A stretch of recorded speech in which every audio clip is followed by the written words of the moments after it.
Yo, what's up, Phoenix Suns fans?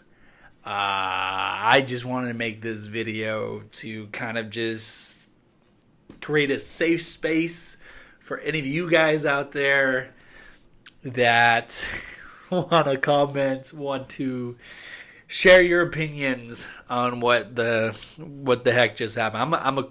I consider myself to be a man of faith. I'm a Christian man. I consider myself, and so I'll try not to let my anger get the best of me or my disappointment. What I really feel like it's just more disappointment than anger, me personally, in my opinion. And what the heck just happened, right? What did we just see? What did we just experience? And as you don't know, this is a Phoenix Suns fan reaction to what happened just now. The Dallas Mavericks, number 4 seed, top down. They take down the Phoenix Suns, our Phoenix Suns, the number 1 seed, 123-90 in Game 7 of the semi-conference finals. Let's just get a couple things off. Let's just get a couple of things out of our way here first. First off, I hated the intensity, the lack of effort, the no hustle to start this game. I followed the team like you probably do as well. I was hearing what Jay Crowder was talking about. I was hearing about what Devin Booker was doing on his day off. I even saw, the face cam, the little filter that Torrey Craig was doing.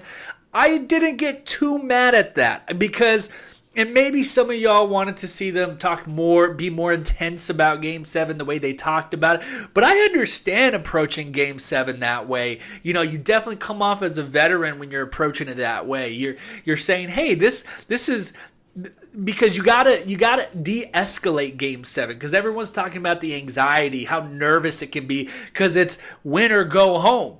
And so I didn't have a problem with them saying, hey, I'm just going to approach the day before the game, just relaxing, not thinking about the game. But oh my God, did that backfire. I thought that was, at best, I thought this was going to be a competitive game. I knew that when it was going back to Phoenix, it was going to be a close game. It wasn't going to be a blowout how the past few games at Phoenix were going down. For those fans that immediately thought, hey, since we're back home, blowout, that's a win, we're going to play the Warriors. It was just stupid thinking because this Mavericks team is a good team. They were a good team. And I'm going to get right into that because I was texting my buddy, he's a Lakers fan, and we were talking about just what the heck happened tonight. And I said one of the biggest things that surprised me about this team this year is I've never seen a basketball team react as much as their fan base. The fan base can react for the team, but the team has to keep their composure, has to keep their poise, right? That's a great Monty Williams term. Don't worry, we're going to get onto him here in just a little bit. But there's a lot of ego. That's a big word I'm going to toss out today as well in this reaction to what the actual, what just happened. There's a lot of ego going on about this whole series going into it.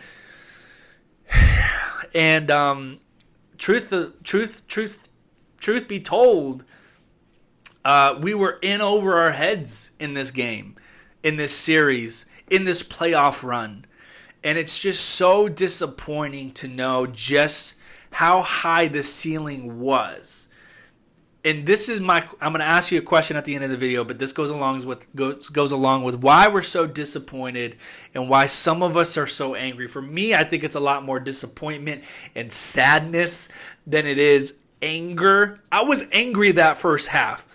But the game was such a blowout. If you stayed and watched the second half, you were actually able to decompress and literally have your own therapy session just watching the second half of the game and wondering what did go wrong. And I'm just disappointed for the fact that we were set up to believe that this was going to be the revenge tour, that we were going to go back and finish what we started, and they were doing all the steps that they were supposed to, except actually being successful in the playoffs. And I think any fan can rightfully agree right now at this moment that this team was definitely not the same team as soon as it started the playoffs. They were already struggling in April. I think at April they were around 8-8, 8-9 coming into tonight. So they were already struggling right before the playoffs began. And God dang, did it show. But I'm disappointed just because that high ceiling was set. Franchise record, winning all throughout March, the winning streak, the players that we had, the Coach of the Year award, Booker being mentioned in the MVP discussions. We were a dominant team. The chips were there. They were ready to fall. But it was our own ego, it was our own confidence that tore us apart, in my opinion. You can comment down below and let me know what you feel about that. I think there's a lot that goes into this series. There's a lot of coaching changes that needed to be done. I thought there were a lot of good players that were sitting on the sideline when they shouldn't have been sitting on the sideline. Aaron Holiday, JaVale McGee. Towards the end of the series, he put in Biyombo, and I think I might get into that. But JaVale McGee should have played a little bit more tonight, not just in garbage minutes, but coming right in after Ayton. Aaron Holiday, like I said, there's just some players really good players that could have contributed to this series with that hustle mentality that maybe we saw Jose Alvarado coming with the Pelicans series. We needed that same kind of player, and we stuck to our lineups, and it never worked out. It never worked out, and I'm like I said, I'm super disappointed because that the ceiling was set. Either we go to the finals and finish what we started, or anything below that's going to be disappointment. And right now, it's just utter disappointment. I'm angry the way that the guys came out tonight just from the get-go.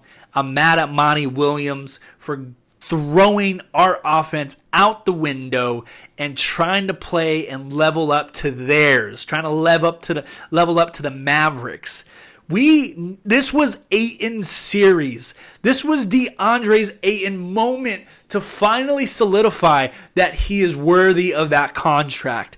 And I'm partially mad at him because I feel like he didn't show up as he should have. But also, I'm going to split that anger in half and divert it over to the coaching staff for not giving him the opportunities that he should have been given. We never got back to that dominant game inside the paint after game 2. It got away from us, and just look at the start of game 7 tonight. They were shooting. We're not the Mavs, we're the Suns, and we were successful all season running the Suns offense. And I feel bad because Ayton was really never given that opportunity, and in the moments that we saw his opportunity, he was just so out of rhythm. He was just so out of his game that it just, as fans to us and everyone else, it looked like he wasn't the same player. So yes, I'm partially mad at him, but I also understand that the opportunities that he was set up with by the coaching staff, they weren't there. This should have been his series. He should have dominated from the get-go. We should have kept feeding him the ball. Even though he was turning the wrong way and missing some shots, we should have kept feeding him and just allowed us to be a paint game and defeat him in the paint. That's a big reason why I'm so mad. Let's talk about CP3. I'm so thankful for CP3 and what kind of leadership he brings to this team. It has elevated us ever since the bubble, going 8-0, so on and so forth. But where did you go? Where did you go, Chris? As soon as you had your birthday party for age 37 in the past 3 games, I'm not going to try to be angry. I'm not going to do any of that. I'm not going to insult you. I'm just honestly, seriously concerned with your health, because that's the only thing that's going to allow me to justify what happened in the past 3 games. Let us know, are you okay? It's better to tell us that you're not okay if there was an injury than going ahead and playing and having us not know that you're having an injury, because then we're thinking there's something actually wrong and age may have to play a factor into it. And so, man, I'm just, where did you go? And there's a lot more to CP than there is his game on the court. It's his leadership. The reason why it was such a big acquisition to bring him to the Phoenix Suns is so that in these moments, in these Game 7 pivotal moments, in these big playoff moments, he could be the guy in the locker room where everyone looked towards, and he could give us the poise and the composure and give us a bit of that veteran leadership. Him and JaVale McGee, those guys are some guys that we bring in on the team to give us that leadership, and it just disappeared. We were 1-3 in the final. We were 1-2 in the final 3 games, and we had 2 chances to clinch a trip to the Western Conference Finals. We had 2 chances, and we didn't even come close. We were nowhere near close in those 2 games that we had to close out, Game 6 and Game 7. Book, he played his heart out.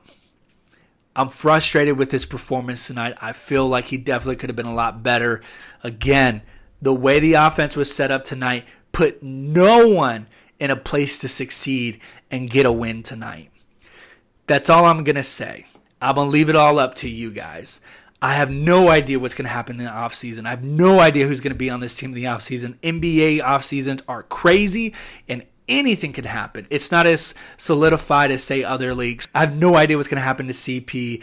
I don't even know what's going to happen to Book. I want to say this team comes back. Now is when the revenge tour starts.